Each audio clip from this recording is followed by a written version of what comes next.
لله رب العالمين وبه نستعين. الصلاة والسلام على رسول الله محمد صلى الله عليه وعلى آله وصحبه أجمعين. يقول تعالى بعد: أعوذ بالله من الشيطان الرجيم. بسم الله الرحمن الرحيم. يا أيها الذين آمنوا اذكروا الله ذكرا كثيرا وسبحوه بكرة وأصيلا.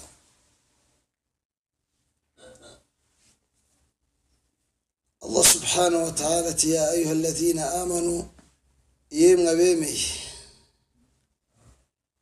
اذكروا الله usingiza Imana dhikran kathira, ugusingiza kwinshi, mwibuke muzirikana Imana cyane. wasabbihuhu bukratan wa asila, kandi mumutagatifuze igitondo ndetse n'ikigoroba. Utagatifuza Imana nibyo twita tasbih. Tasbih twasobanuye yuko bisobanuye subhanallah.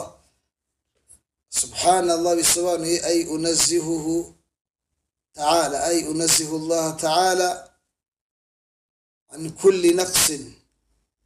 Shize kure Allah subhanahu wa ta'ala na buri kituzuye, buri gifite inenge, buri gifite ubusembwa. Allah ari kure yacyo. Nta kirangwa na Allah subhanahu wa ta'ala kituzuye, kigayitse, gisebetse. Amasomo yacu ya dhikri twavuze ko azava amasomo 3 cyangwa 4. Twari tugeze kuri adhkari ba'da as-salah, gusingiza Imana nyuma y'iswala, iswala y'itegeko. Twavuze dhikri zigera kuri 3 ngira ngo z'ingenzi ba'da as-salah. Nyuma twanavuze dhikri z'igitondo, nizo zari 3.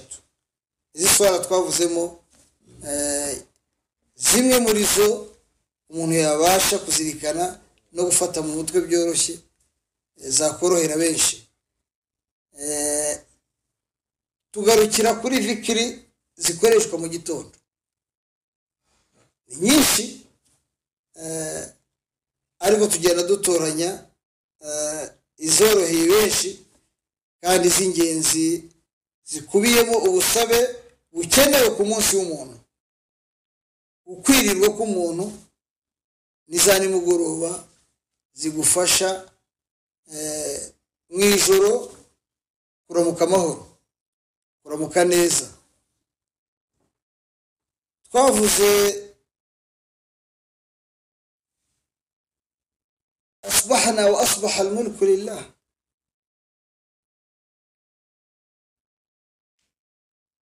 والحمد لله ولا إله إلا الله وحده لا شريك له له الملك وله الحمد وهو على كل شيء قدير. وبقير الله أكرمت أتي أصبحنا ترى رمت وأصبح الملك لله. أرجو ترمت وقام رجع الله سبحانه وتعالى. والحمد لله كان دي يكوزن الشيمين بيا الله سبحانه وتعالى. ولا إله إلا الله نهايني ما نصيب يا الله وحده يونيني لا شريك له، نها مفشا، نها ويكنرا، نها وسانجي وقامي. وحده لا شريك له له الملك، نيوفي تقامي بقوس، وله الحمد ينوي نيري بيسينجي زوجوس. وهو على كل شيء قدير، kandi niwe uganje kuri byose, ushoboye byose. N'amagambo meza cyane. Idhikru ubwayo wayigira isomo, uyisobanuye ibirimo ni isomo ubwabyo, buri kimwe ugiye ukigisha. Ariko kuba twihuta kugira ngo bamenye adhkari z'ingenzi, hari indi tutavuze ukwiye kuvuga buri gitondo.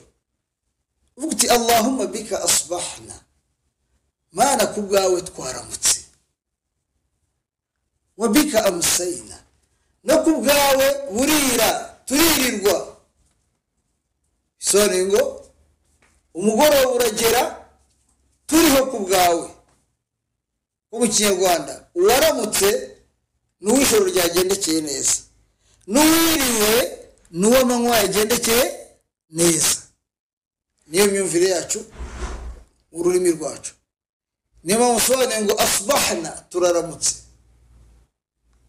hano none Allahumma bika asbahna mana ku bwawe turaramutse wa bika amsayna kandi no ku bwawe turirirwa yani amanywa ararangira turiho ku bwawe ijoro riraza twiriwe ku bwawe si ku bwacu si ku bwundi wari we wese ni ku bwawe ya Allah يذكر اللهم بك أصبحنا وبك أمسينا وبك نحيا وبك نموت وإليك المصير أو النشور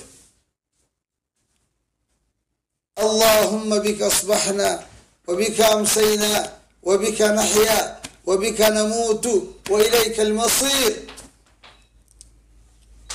مانا كبغاوة تواramutse kubgawe twaramutse bika asbahna wa bika amsayna no kubgawe twiriwe turirirwa amahoro mana twiriwe amahoro mana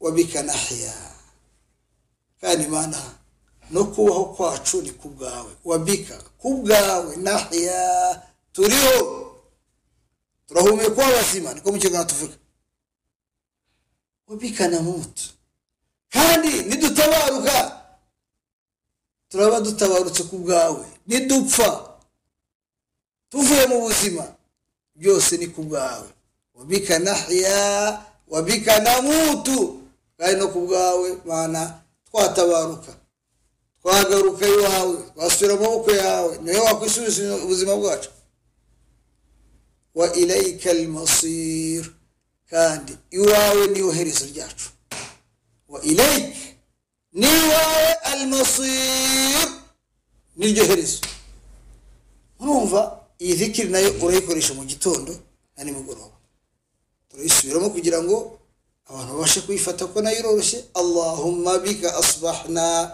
wa bika amsayna wa bika nahya wa bika namut wa ilayka almasir yo nayo ni zikiri uri zikiri ziza za mu gitondo zifite icyo zivuze kandi gifite uburemere n'agaciro hakaza noneho izindi zikiri za mu gitondo zishimangira imani yawe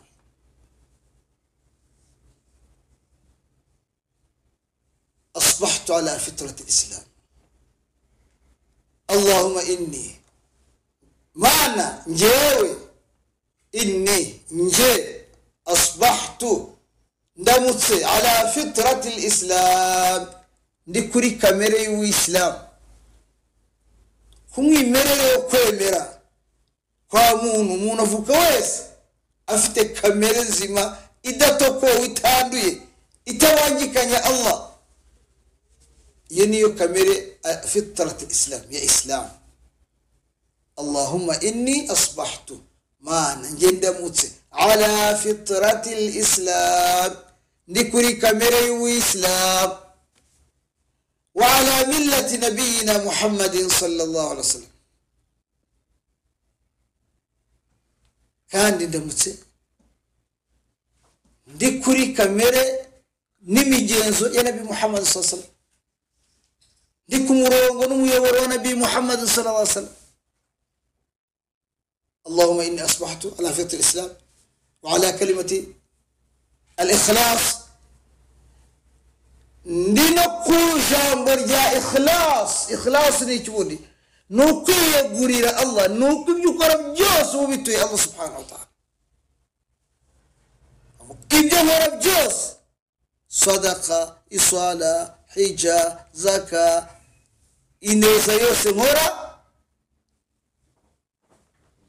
byose bikubiye mu jambo rya ikhlas kuwo bitura ya Allah subhanahu wa ta'ala من هو بقى ميسك بيمونيسو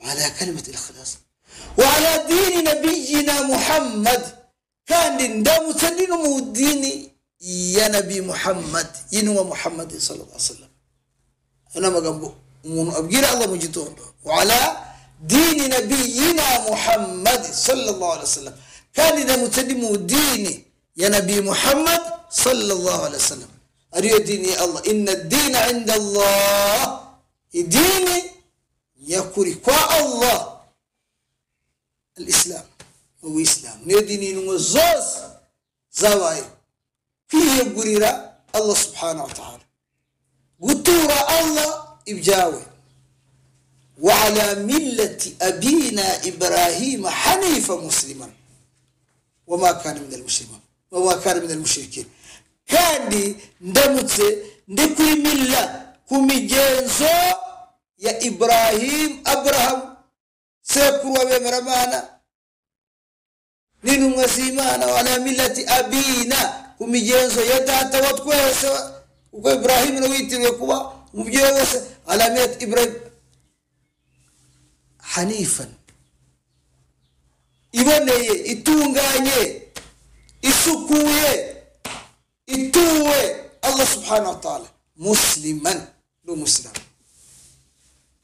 وما كان من المشركين كان دي إبراهيم هي جزء أبو مواجه كجمان أنا قلت ناو يهو ينو مواجه كجمان أما تيكاي مرياس أنا ما قام بمسمو نبيل الله مجتون إدوانا يو تقوى يسبيرامو كجرانغو يتكوهرو هيو كيمين اللهم ما نيانجي إني أصبحت نجند متسي ندي على فطرة الإسلام لكل ميمرة وإسلام وعلى كلمة الإخلاص ننرى متندك كوي جامبو جاء إخلاص قطوري مالي جاجب جوس وعلى دين نبينا محمد صلى الله عليه وسلم كان ده مسلم الدين يا نبي محمد صلى الله عليه وسلم وعلى ملة أبينا إبراهيم كان ده مسلم كوري كميجينزو يدا توت كويس إبراهيم على ملة أبينا إبراهيم حنيفا مسلما إيوانا يا مسلما كان دوم إسلام وما كان من المشركين كان لي إبراهيم يريب ووانجي كنيمان جاءوا كوت وما أنا من المشركين كان لي ناجي ناقوندي موا وانجي كنيمان منو مغامبو ندوا زيزا اللهم إني أصبحت على فطرة الإسلام وكلمة الإخلاص ودين نبينا محمد صلى الله عليه وسلم وعلى ملة أبينا إبراهيم حنيفا مسلما وما كان من المشركين اللهم إني أصبحت على فطرة الإسلام وكلمة الإخلاص ودين نبينا محمد صلى الله عليه وسلم وعلى ملة إبراهيم حنيفا وما كان من المشركين منوفا ورجمنا زينك التوحيد أزينك أموك إنهم بيرونين هيغو يوزي توحيد وهاري لمانا كوري يمانا إسيو نكي بسواني ذكري يقول كرا uyivuga inshuro enye n'amagambo uvuga inshuro enye اللهم إني أصبحت أشهدك ما نجند متى ماميا nguhamiriza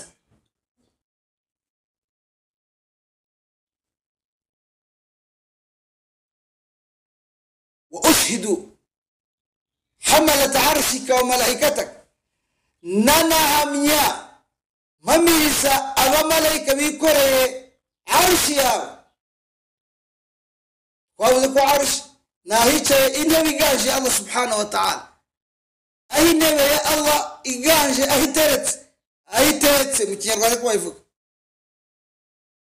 ما مري سبب ملاك بيكور يا عرش يا نتا نوا ملاك واس وملاكتك وملاك واس دمتس مميا بيكور كيرا أنك لا إله إلا الله يكون عندي ما نصيب وين وأن محمدا رسول الله ننهم يكون محمد أرين وإيمان ورنفا يرين الشهادة سا ومسلم ورمجتون أبقير الله سبحانه وتعالى عندي مقام بميز مسلم فوق مجتون اللهم إني أصبحت أشهدك أشهد حملة عرشك وملائكتك وجميع خلقك نتني برمى بجاوب جوس بها ميري جيوك وناهو نسيبيو روفا هيرا اللهم إني أشهدك نانسب وهم يكروه وأشهد حملة عرشك نانسب وهم يكوى ملائكة ويكوري عرشي آوي وملائكتك نتنك وملائكة واوي وجميع خلقك نكو برمى بجاوب جوس ibitimiya by'inyanja byose bihaye ubuhamya nta na kimwe mu byo waremye gisigaye annaka la ilaha illa Allah yuko nta yindi mana usibye wowe wa anna muhammadan rasulullah yuko na muhammad ari intumwa y'imana iyo ni tajdid al-iman yitwa kuvugura imani buri munsi rasulati ayuha al-muslimun أيها المؤمنون جددوا إيمانكم يوم بيمر مانا مجي مفقر إيماني يعني قالوا كيف نجدد إيماننا يا رسول الله ورمس بزبتي تفقر إيماني يا رسول الله فقال أكثروا من قول لا إله إلا الله أرمس بزبتي مجي مفقر إجابة لا إله إلا الله وركم بيمر مانا فقر إيمان bitero ayo magambo yavuga mu gitondo ukabwira Allah subhanahu wa ta'ala yuko ari wigize umuhamya ndetse n'abamarayika bikoreye arshiye inteko ya Allah subhanahu wa ta'ala twagerageje na podium ibiteretseho intebe umwami yicaho وسع كرسيه السماوات والأرض تكون شو قريب جين هبه الله سبحانه وتعالى وبقى إيجاجه هو هنغنيك أبا ملايكة بيكوري عرش لو مجزة همية يو همية يبتان وملائكتك نرى ملايكة واو وجميع خلقك نيمي لما بجاوب جوس بيجزة وهم أنك يكون لا إله إلا أنت haindi manusibi wewe nyine wamewakabiri wa anna muhammadan rasulullah nanahamijeko muhammad ari intumwa y'Imana si imana si umwana w'Imana si umufasha w'Imana ni intumwa wama muhammadun illa rasul nta kindi muhammad yari cyo usibye ko yari intumwa قد خلت من قبله الرسل مبريها وايو إزين دي نمغزا مواجر جيش يعني هاي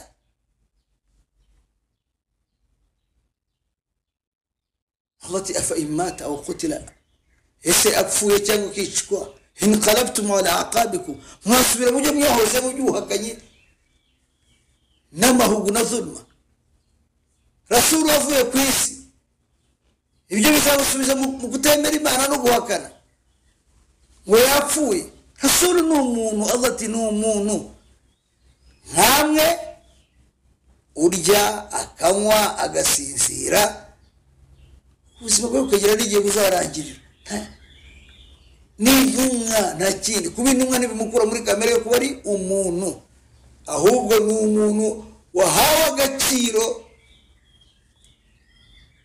na Allah subhanahu wa ta'ala bityo insha Allah ta'ala dusoreza kugira ngo isomo ritaba rirerire numva tuzongera tuvuge kuri zikiri zindi zisigaye nkuko nabwiye amasomo ushobora kuzaba 2 cyangwa 3 cyangwa adhkar z'ingenzi umuntu akeneye. harimo tuzakurikizaho Allahumma inni a'udhu bi kalimati llahi tammati min sharri ma khalaq. tuzayigaho zikiri ikomeye cyane ikurinda ibibi by'imyuka mibi. hakaza hasbi Allah la ilaha illa huwa alayhi tawakkaltu wa huwa rabbul arshi alazim. ya mbere uvuga inshuro 3, iya kabiri ukayivuga inshuro 7. hasbi Allah la ilaha illa huwa alayhi tawakkaltu wa huwa rabbul arshi alazim. hasbi Allah la ilaha illa huwa alayhi tawakkaltu wa huwa rabbul arshi alazim. hakaza raditu billahi rabba wa bil islam dina wa bi Muhammadin sallallahu alayhi wasallam nabiyya wa rasula. nihuse izo dhikri kare 3 ni zingenzi. ya mbere ni a'udhu bi kalimati llahi tammati. a'udhu ay altaji'u ila Allah, nikinze kuri Allah subhanahu wa ta'ala. a'udhu bi kalimati llah, nikinze ku magambo matagatifu ya Allah subhanahu wa ta'ala. tammati, amagambo yuzuye azira inenge. tammati, atagize icyo abuza na gito. mana nkoresheje aya magambo yawe yuje ubwo butagatifu yuzuye. tammati min sharri, undinde sharri, ikibi mahala, ikibi yaremwe. ngo buri kibi cyose cyabaho, nta kibi cyabaho kitararemwe na Allah subhanahu wa ta'ala. inzoka yakugirira nabi yaremwe na Allah subhanahu wa ta'ala. intare ingwe yakugirira nabi mu shamba n'ingwe byaremwe na Allah subhanahu wa ta'ala. amazi yakuniga inyanja cyangwa umugezi ukaguhitana byaremwe na Allah subhanahu wa ta'ala. umuntu wakugambanira wakugirira nabi byaremwe na Allah subhanahu wa ta'ala. buri cyakugirira nabi cyose ni cyaremwe na Allah subhanahu wa ta'ala. bityo wikinze kwa Allah ukoresha amagambo yuzuye ubutagatifu. Allah akurinde ikibi min sharri ma khalaq, ikibi cyose yaremwe gikomoka ku cyaremwe na Allah subhanahu wa ta'ala. munumve n'amagambo meza. raditu billahi rabba, nyuzwe nshimishijwe no kuba Allah ariwe mana yanjye. munumve amagambo meza. wa bil islam dina, no kuba islam ariyo dini yanjye. wa bi Muhammadin sallallahu alayhi wasallam nabiyyan wa rasul, kandi nyuzwe no kuba Muhammad ariwe ntumwa n'umwigisha wanjye. ayo n'amagambo ya zikiri meza uyavuga inshuro 3. ayo dusorejeho rero ni hasbi Allah, mana urampagije, mana urampagije, ngufite byose, nkubuze nabo mbuze byose. hasbi Allah, hasbi Allah, hasbi mpagijwe Allah na Allah subhanahu wa ta'ala. la ilaha illa hu, nta yindi mana usibye we. alayhi tawakkaltu, niwe niringiye. wa huwa rabbul arshi alazim, niwe nyiri arshi ngari, inteko ihambaye.